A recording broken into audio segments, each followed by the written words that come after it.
خب بریم سراغ تعریف کارآفرینی سازمانی. البته قبلش من میخوام شما رو با مفهوم کارآفرینی آشنا کنم. یه ذره شاید این تعریفی که من میخوام بگم با تعریفی که در ذهن شما هست متفاوت باشه.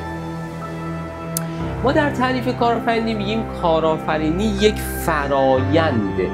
یعنی چی فراینده؟ یعنی یه سری اقدامات رو به شکل گام به گام در یک مسیر باید انجام بدیم و در راستای این مسیر دنبال شناسایی، ارزیابی و بهره برداری از فرصت‌ها هستیم.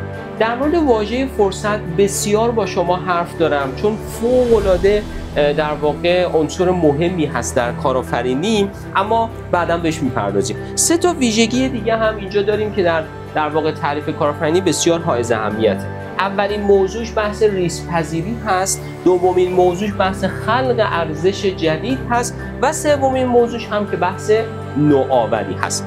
خب بریم سراغ تعریف کارآفرینی سازمانی. حالا اون کارآفرینی سازمانی که من میگم راه نجات کسب و کارها در دنیای امروز هست، یک رویکرد نوین در راستای تحول و بهبود یک کسب و کار هست.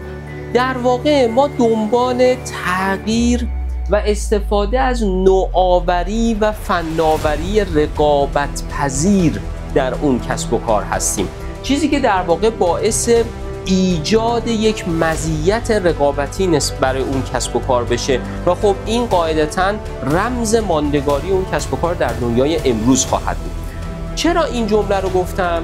چون ببینید در بازار فعلی نیاز و خواسته های مشتریان روز به روز داره تغییر میکنه. پس من کسب و کار اگر با این تغییرات همراهی نکنم محکوم به شکست هستم. توی ویدئوی بعد در مورد فرایند پیاده سازی کارآفرینی سازمانی با شما صحبت خواهم کرد.